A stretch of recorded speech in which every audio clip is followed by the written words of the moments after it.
Olá, gravando agora Nos Caminhos de Jesus, Guia dos Perplexos, é o nosso canal. Nos Caminhos de Jesus, acho que vou fazer o terceiro antes de encerrar o assunto da Terra Prometida. Então, esse é o terceiro, e eu nem prometo que com ele encerraremos a história da Terra Prometida. Os judeus são extremamente espertos e argutos, e os cristãos são extremamente bobos e ingênuos. Veja vocês. Aqui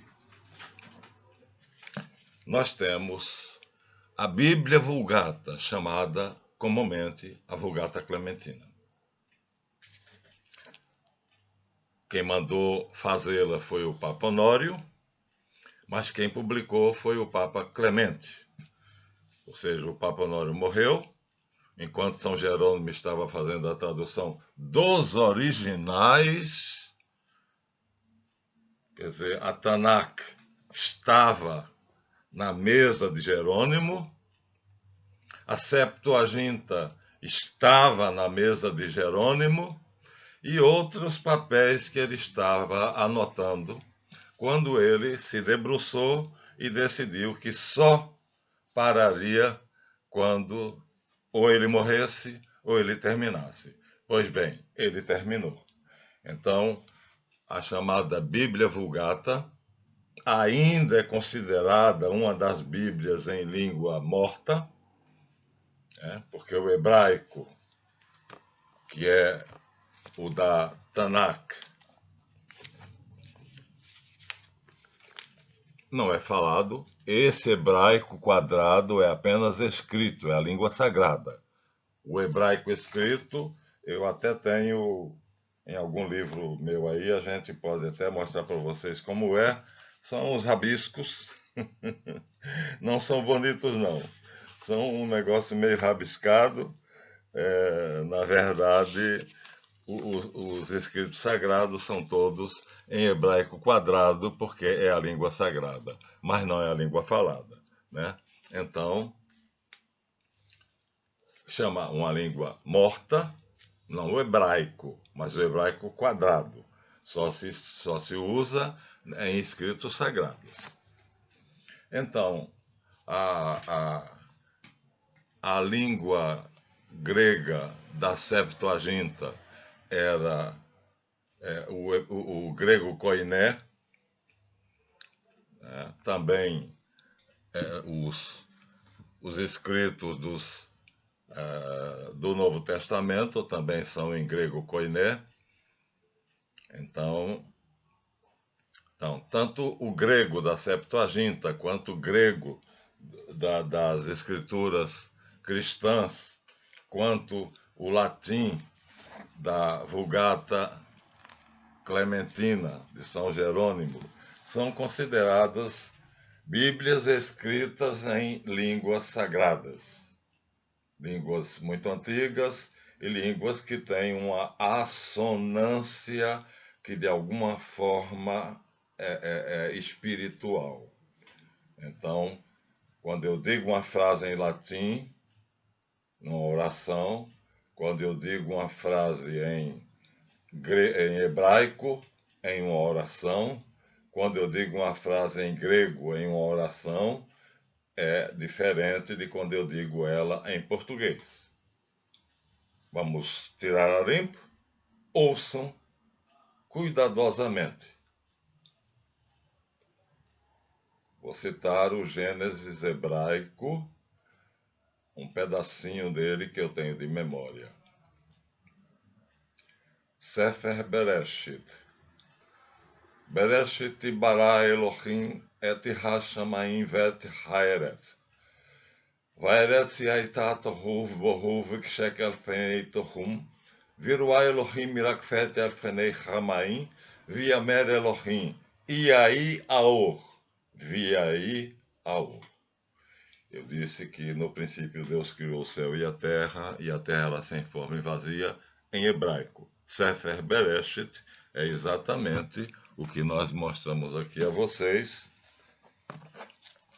na Bíblia Sagrada dos judeus, na Tanakh, Bereshit. Eu li essas letras iniciais. Se eu disser também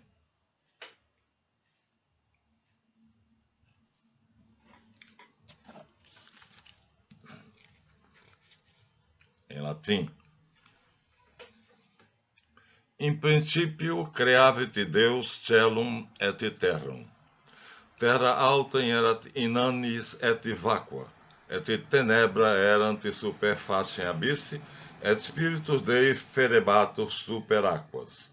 Dixit que Deus fiat lux, et facta est lux. A mesma coisa que eu dissera antes, disse aqui em latim. Eu não tenho a Septuaginta grega, mas tenho de memória o Evangelho segundo São João,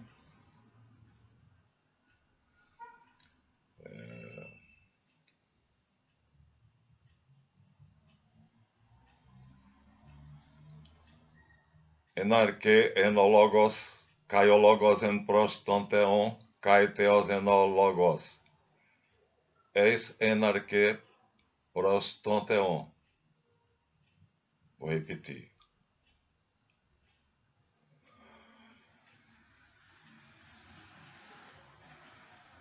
Enarche enologos, kai o logos en prostonteon, kai theos enologos.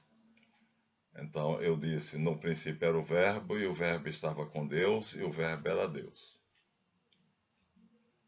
Enarque, no princípio, enologos, era o logos, o verbo. Kai o logos en prosteon, e o verbo era próximo de Deus. Kai theos enologos, e Deus era o verbo. Em princípio, erat verbum, et verbum erat apud Deum, erat et Deus erat verbum. A mesma coisa em latim. Então, vejam que coisa engraçada. Nós dissemos a vocês, no início, no vídeo anterior, que o último livro da Tanakh, aqui está o início, né? Tanakh por causa disso, T de Torá, N de Nebiim e K de Ketubim. Tanakh. Essa Bíblia foi escrita 200 anos depois de Jesus Cristo ter nascido. A Septuaginta foi escrita 200 a 300 anos antes de Jesus ter nascido. Isso, eu quero dizer com isto que a Septuaginta não está, vamos dizer, eivada de nenhuma hostilidade contra quem quer que seja, porque o cristianismo ainda não existia. O helenismo era odiado pelos hebreus, a não ser pelas classes muito ricas. Os romanos também eram odiados pelos hebreus, pelos judeus. Então, quando a Septuaginta foi feita, o nacionalismo judaico era tal que não havia motivo nenhum que influenciasse a mentalidade dos 70 anciãos que o Sinédrio foi até, acho que Alexandria, a pedido do faraó Ptolomeu, para traduzir a Bíblia hebraica, que não era ainda esta, era papéis anteriores que de Esdras até 200 anos depois foram separados como sendo sagrados. Portanto, é o que São Jerônimo fez aqui, ou seja, a Bíblia traduzida pelos 70 em grego é exatamente a mesma coisa, só que em grego, do que está aqui na Vulgata Clementina. Vocês devem estar pensando onde o professor Marlan quer chegar. Bíblia Sacra, Vulgatam Clementinam, nova editio. Então, quando Jerônimo traduziu isso aqui, ele estava nas mãos deles com uma Bíblia hebraica que não era esta é um pouco anterior, estava com esta, na verdade, porque essa foi feita 200 anos antes de Cristo e essa foi feita 400 anos antes de Cristo. Então, esta precede esta, mas esta já é a Bíblia definitiva dos judeus, a Tanakh, e esta não é a Bíblia definitiva dos cristãos, porque São Jerônimo não percebeu nem um pouco por que é que o livro, que a Bíblia, a Tanakh, terminava, vamos ao fim, por que é que ela terminava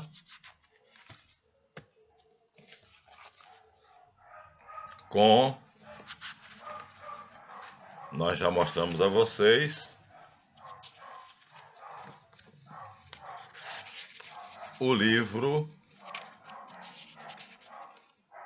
o segundo livro das Crônicas, segundo Chronicorum, caput 36.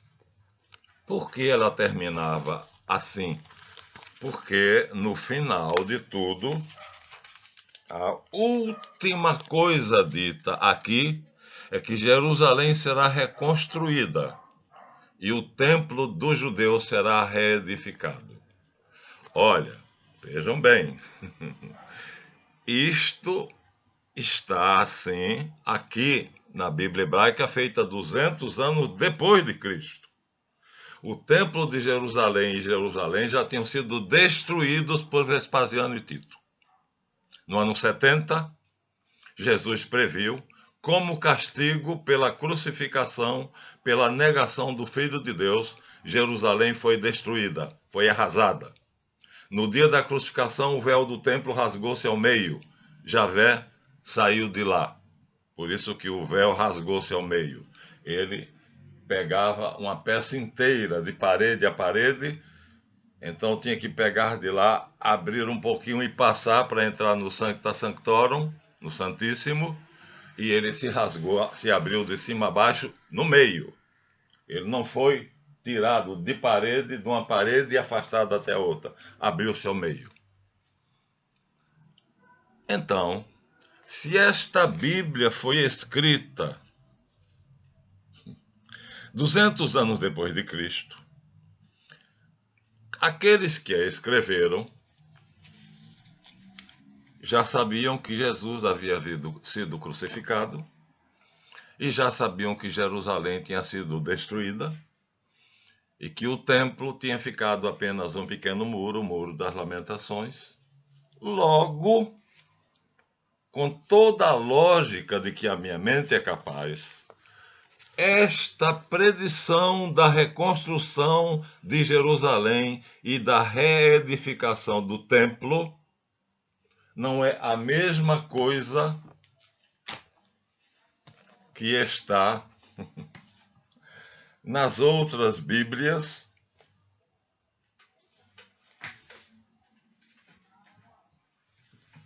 que, depois do segundo livro de Crônicas,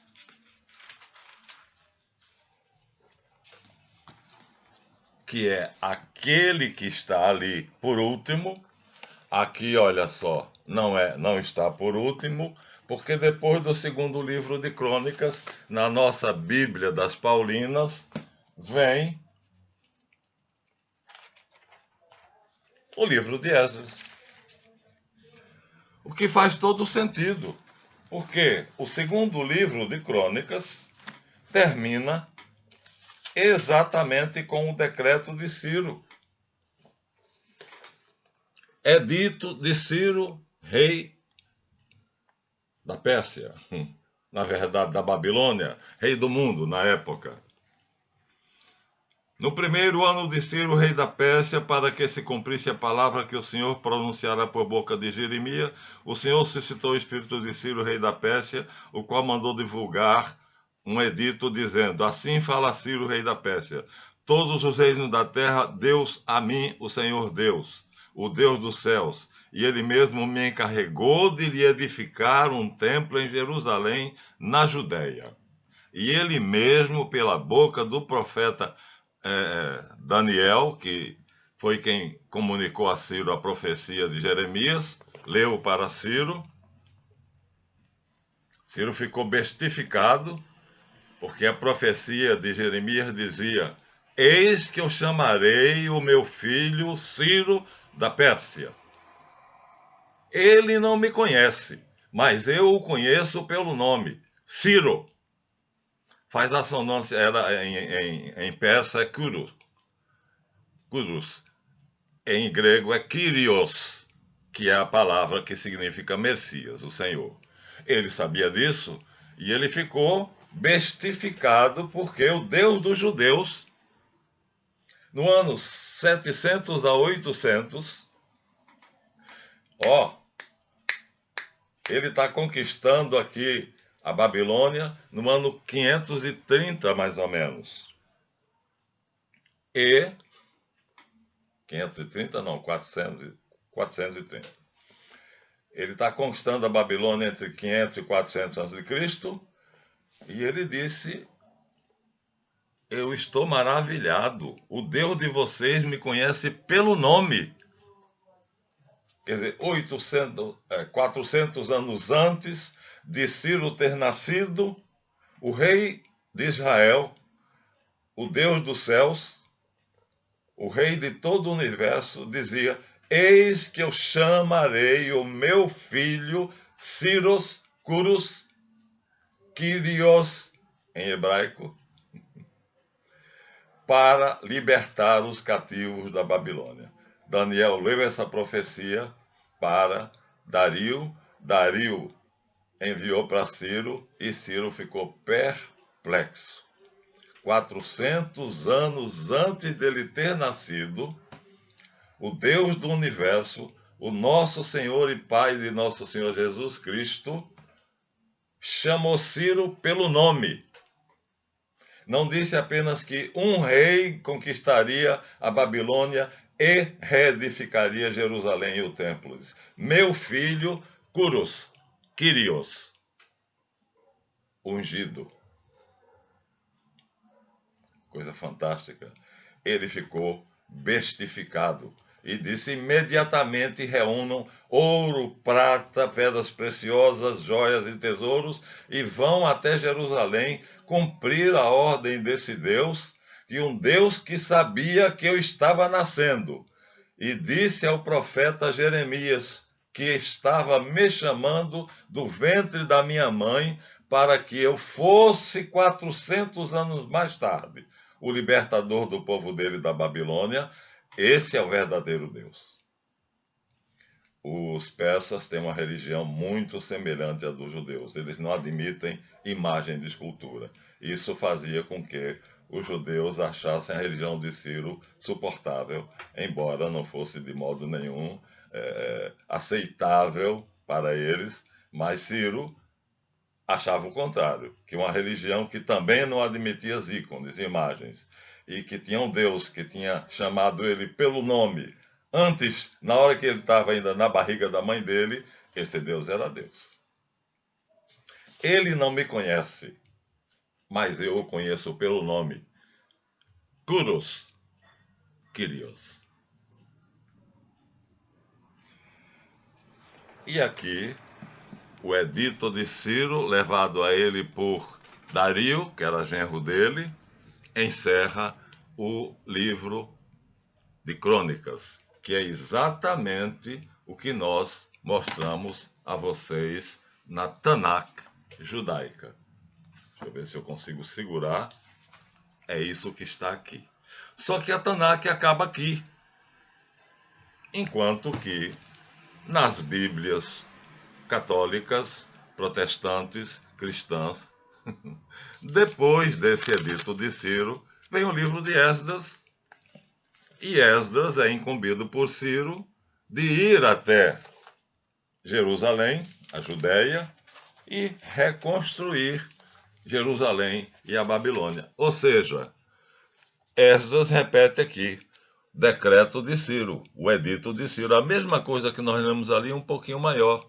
Quer dizer, olha bem, historicamente, os judeus foram o reino do norte conquistado por Senaqueribe, assírio, pelo rei da Síria, e o reino do sul, Judá, foi conquistado por Nabucodonosor. Então, os judeus saíram da Palestina. O que ficou lá não interessava a nenhum dos dois reinos, nem ao rei da Síria, nem ao rei da Babilônia. Isso entre 780 e 580. Os judeus foram deportados e foram tirados de sua terra e foram para o exílio, que a gente diz o exílio Babilônia, mas o exílio de Israel foi na Assíria. Na Babilônia foi apenas o reino de Judá. Se dividiram, enfraqueceram, os assírios conquistaram o reino de Israel e o Nabucodonosor conquistou o reino de Judá.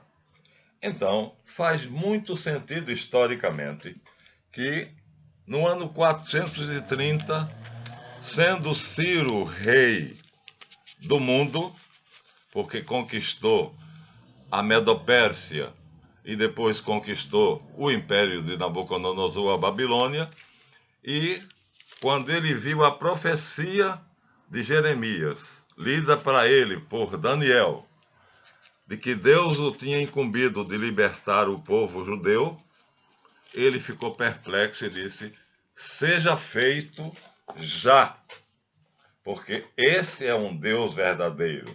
400 anos antes de eu nascer, ele disse a um profeta dele que eu conquistaria o mundo e que libertaria os cativos judeus da Babilônia. E mandou. Está aqui no segundo livro das Crônicas, 430. E na sequência, está aqui no livro de Esdras, que foi quem foi fazer o que Ciro mandou. Foi quem pegou o carregamento de ouro, prata, pedras preciosas, soldados para poder garantir que não fosse roubado tudo aquilo, e foi para Jerusalém, lá na Judéia, aí começou a reedificar Jerusalém, começou a reedificar o templo, mas teve uns probleminhas lá, e aí Ciro revogou a autoridade dele, passando para Josué, que era o sumo sacerdote de verdade, e Zorobabel.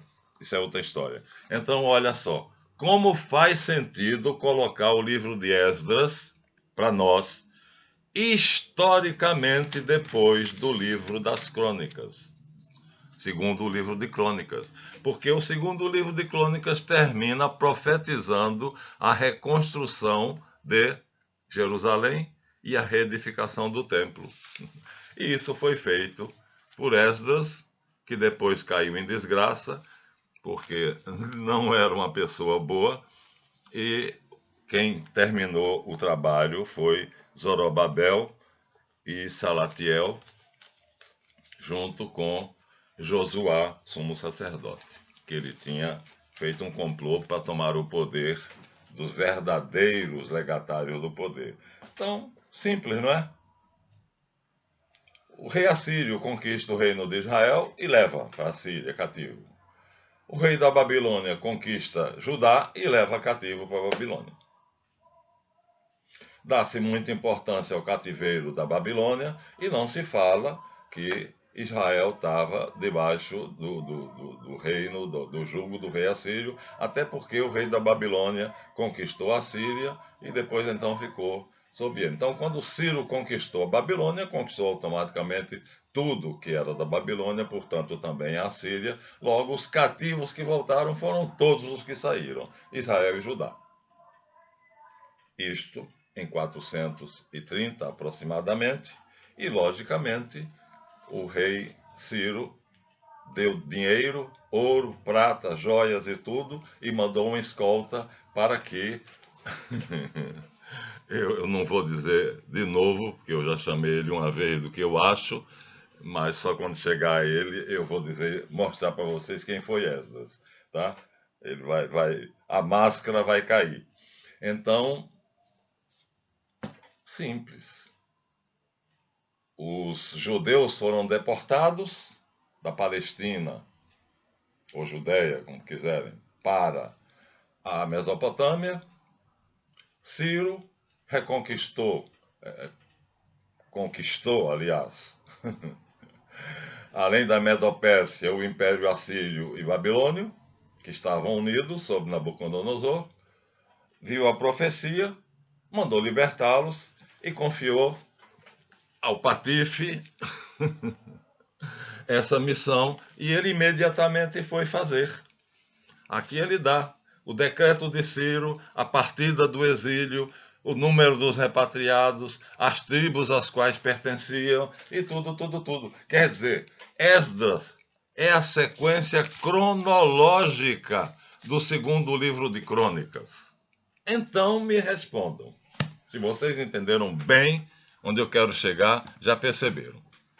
Por que é que na Tanakh, que é a Bíblia hebraica feita depois de todos esses acontecimentos, 200 anos depois de Jesus Cristo nasceu 430 anos depois de Esdras, somado dá 600 anos, quando esse livro foi escrito, por que é que o final desse livro profetiza a reconstrução de Jerusalém e a reedificação do templo?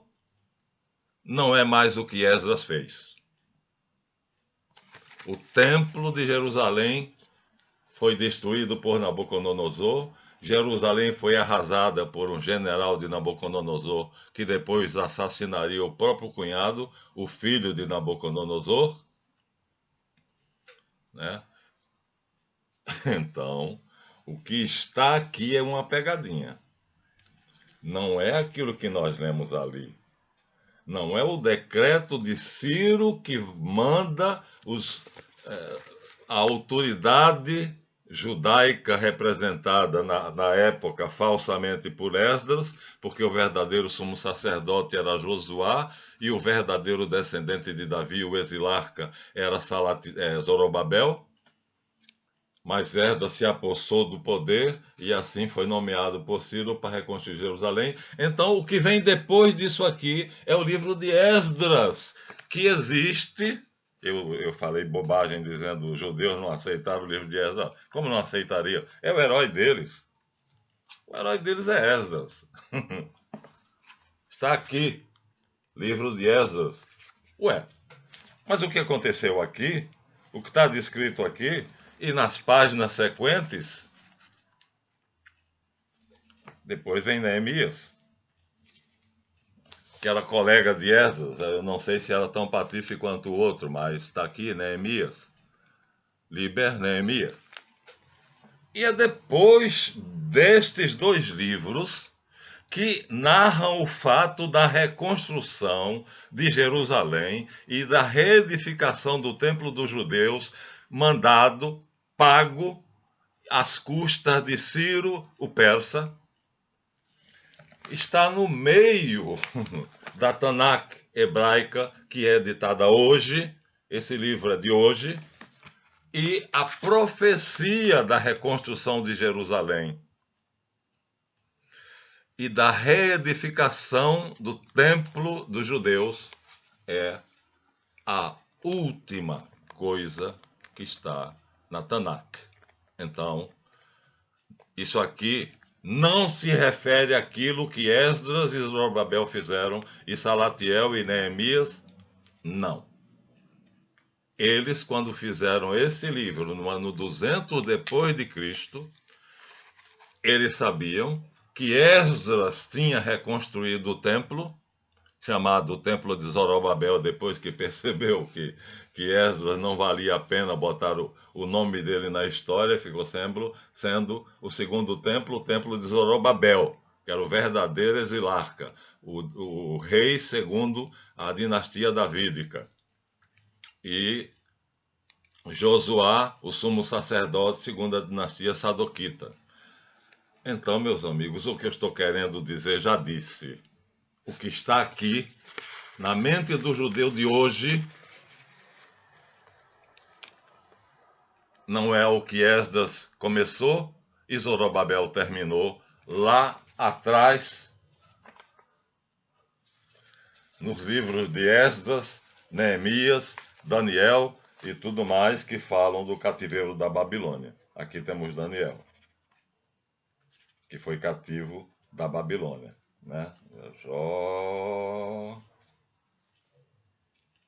Foi Daniel quem deu a Dario, quem leu para Dario, que não sabia falar o hebraico, então quem leu para Dario a profecia foi Daniel. Liber Danielis, em latim, o livro de Daniel. Então, Daniel, Esdras e Neemias estão na Tanakh, no meio do livro, enquanto que a profecia da reconstrução do templo está no fim do livro. Logo, essa profecia não se refere à reconstrução do templo de Zorobabel, do segundo templo. O primeiro foi Salomão, Nabucodonosor e os seus generais o destruíram, o templo e a cidade, e Zorobabel, Salatiel e Josué reconstruíram, dedicaram o templo a Javé, a dedicação foi aceita e a vida continuou. Os judeus continuaram. Quando Jesus veio, o templo estava lá no lugar. Herodes fez mais algumas coisas, enfeitou daqui, fez uns benefícios no templo para agradar os judeus, porque ele era odiado pelos judeus, Antipas. Então, o terceiro templo é considerado o de Herodes, mas na verdade não é o terceiro templo, porque foi apenas umas pequenas adições que ele fez. Então, a profecia que fala da reconstrução de Jerusalém, aqui, no final da Tanakh judaica, e da reedificação do templo, da construção de Jerusalém, ainda vai acontecer. Por isso que é a última coisa da Tanakh. E vai acontecer em nossos dias. Talvez eu não viva para ver, mas vocês talvez viverão. Então, é o que está lutando desde os judeus Ashkenaz estão lutando para isso, desde Ben Gurion, Golda Meir e etc, aquela canalhada toda que eram terroristas viraram estadistas, até o Netanyahu aí que já se sabe que é tão corrupto quanto os deputados federais do Congresso Nacional. Logo, resta uma profecia que encerra a Tanakh, a Bíblia judaica, que fala da reconstrução do Templo de Jerusalém e da cidade de Jerusalém como sendo dos judeus. Por isso que já tomaram 86% da Palestina e já estão projetando como vão tomar Jerusalém dos cristãos, dos muçulmanos, porque são três, divididos em três partes, cristãos, muçulmanos e judeus. A dos judeus já é deles, eles vão tomar a dos muçulmanos e a dos cristãos. Os cristãos não vão se incomodar, contanto que eles deixem frequentar os santos lugares, não tem problema nenhum. Agora, acho que os muçulmanos não vão gostar da história. Isso está por vir. Estados Unidos já fez a embaixada americana nova em Jerusalém. O Congresso, esqueci agora, israelense, eu queria me lembrar do nome, é em judeu, né? Já declarou que Jerusalém é a nova capital de Israel, e não Tel Aviv, já está oficialmente escrito nas atas do Congresso de Israel, que Jerusalém é a nova capital de Israel. Só falta agora reconstruir, na verdade, não precisa mais reconstruir, Jerusalém já está reconstruída, é a construção do templo.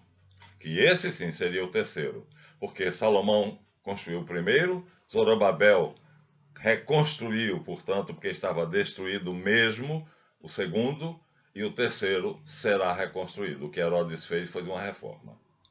É este templo que vai talvez causar a Terceira Guerra Mundial, porque o lugar onde ele está estão duas mesquitas muçulmanas, a mesquita de Omar e a mesquita o Domo da Rocha, e os muçulmanos não vão ceder assim tão fácil. Por isso que eles ainda não reconstruíram.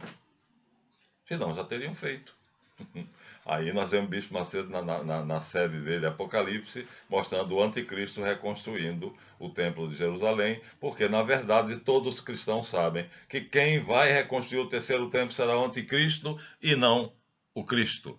Porque estava profetizado que depois do exílio, no ano 70, depois que Vespasiano e Tito destruíram Jerusalém e o templo dos judeus, dispersaram-se pelo mundo a diáspora, e só o próprio Messias reconduziria o povo de Deus à sua terra de volta.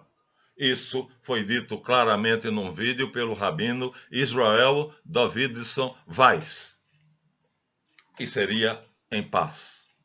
E esse templo será reedificado, não segundo a planta do templo de Salomão, mas segundo a planta do templo de Ezequiel. O novo templo será erguido segundo o templo de Ezequiel. Se for erguido segundo o templo de Salomão, será uma prova evidente de que é o anticristo. E quem foi que... Então, sinais precursores da vinda do Messias.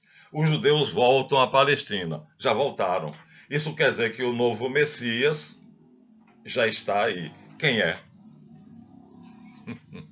Nataniel, na época não era, porque quem trouxe o judeu de volta para a Palestina foi um Rothschild, que agora Edmond de Rothschild.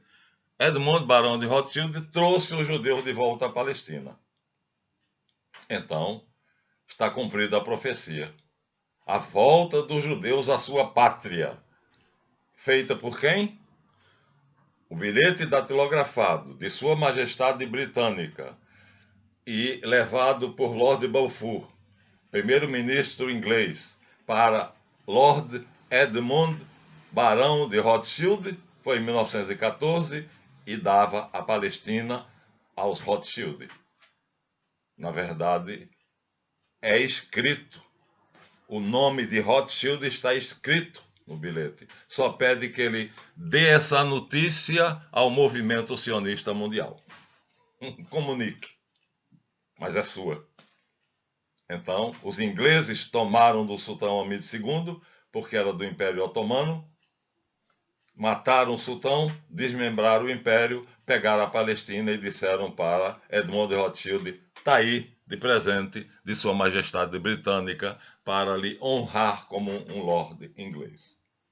Edmond de Rothschild recebe então a Palestina como seu feudo.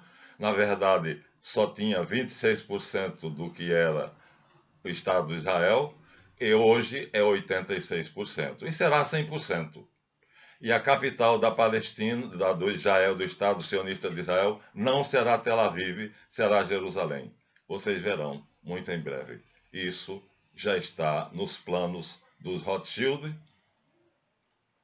e vai ser reconstruído. Agora, como vai ser feito com o Domo da Rocha e a Mesquita de Omar, não sabemos. Que solução eles vão dar? Os judeus já disseram, temos dinheiro suficiente e tecnologia para desmontar pedra por pedra e levar para a Arábia Saudita, que é o lugar desses templos muçulmanos, e não aqui no Monte do Templo em Jerusalém. Mas os muçulmanos não aceitaram, porque eles construíram no ano 1000. E aí já não tinha o Templo de Jerusalém.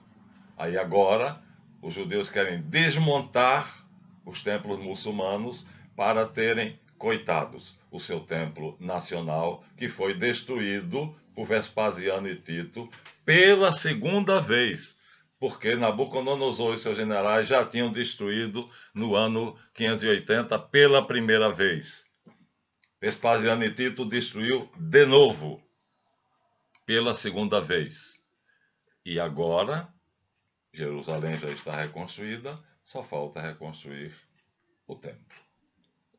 E se for reconstruído de acordo com os planos dos Rothschild, será obviamente segundo o plano do Templo de Salomão, o que será uma prova de que quem está construindo é o anticristo. O Rabino Weiss diz, a profecia diz que estamos no exílio porque pecamos contra Javé, contra Hashem, que ele não fala o nome de Javé, e que ele saberá quando nos vai tirar do exílio e o Mashiach aparecerá e nos reintroduzirá na nossa homeland, ele fala em inglês, né? Na Palestina. Então, não aceitamos o Estado sionista de Israel como sendo o retorno dos judeus à sua motherland, à sua terra-pátria, porque isso não foi feito pacificamente, foi feito por guerras, assassinatos e brutalidade, e a profecia diz pacificamente. E ele instaurará uma era de paz na terra. E ele reconstruirá, ele conduzirá a reconstrução do templo. Portanto, o que Josué fez lá, nós podemos até aceitar que foi ditado por Deus. Por quê? Porque Deus queria, desde o início, quando ele diz a Abraão, ser reto diante de mim. Ser reto diante de mim. E quando ele promulga o Código do Sinai, em Moisés, ele dá vários estatutos com bênçãos e maldições. Bênçãos para quem seguir os estatutos e as leis dele, e maldições para quem não seguir. E os judeus não seguiram, por isso foram expatriados. Veio a maldição de Deus sobre eles. E isso o rabino Israel Davidson Weiss sabe perfeitamente. Só quando nós purgarmos o nosso pecado diante do nosso Deus, ele enviará seu Mashiach que reconstruirá o templo. Nós sabemos que o Mashiach já veio e o que haverá é a conversão de Israel em massa ao cristianismo. Paulo profetizou isso. Os judeus se converterão em massa ao cristianismo e aí, sim, o templo de Jerusalém será edificado. Mas pelos representantes, pelos seguidores do verdadeiro Mashiach. Porque o que está agora, com o cetro do poder na mão, que herdou do tio, que era do ramo francês da família, René David de Rothschild, agora é Nathaniel de Rothschild, todos eles são do ramo do anticristo, são descendentes do clã do anticristo. Portanto, a volta à Palestina, como disse o rabino Israel Davidson Weiss, alguma coisa está errada. Portanto, quando se colocou no final da Tanakh a promessa, a profecia da reconstrução do templo e não se colocou antes do livro de Esdras, como está nas nossas Bíblias, é porque isso que foi feito 200 anos depois da destruição de Jerusalém e do templo dos judeus por Vespasiano e Tito, isso foi feito 200 anos depois. Portanto, não está se referindo à reconstrução do templo de Zorobabel. Está se referindo à reconstrução do templo pelo anticristo, que vai acontecer em Jerusalém à força.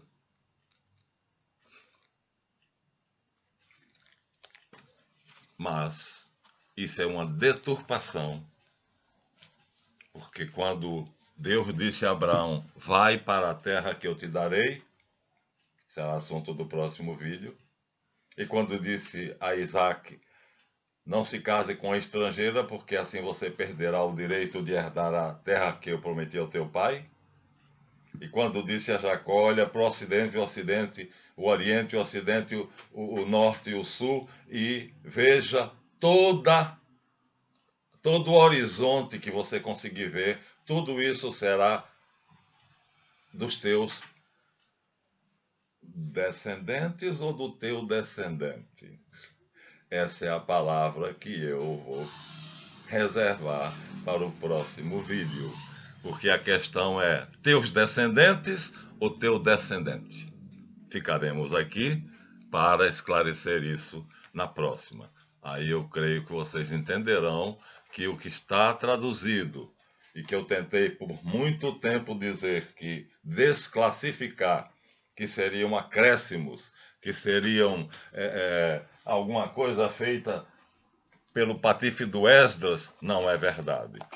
Toda a Bíblia, o Antigo Testamento, está eivada, está cheia em todas as traduções e não tem como você desclassificar, desconsiderar a promessa da terra ao descendente de Abraão, ao descendente de Isaac, ao descendente de Jacó.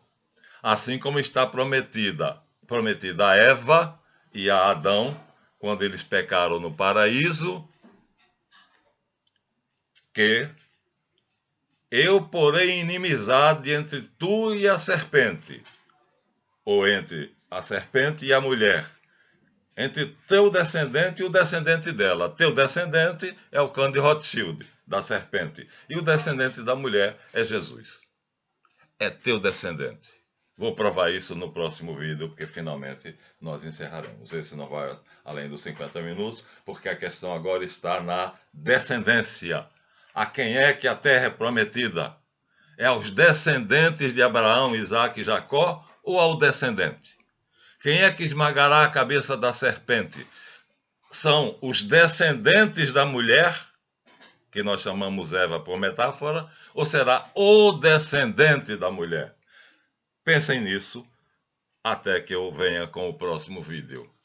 Deem o seu like, não se esqueçam, bota a mãozinha assim, inscrevam-se no canal e até a próxima, se Deus quiser. Esse se chamará Nos Caminhos de Jesus, a Terra Prometida 3. Até lá.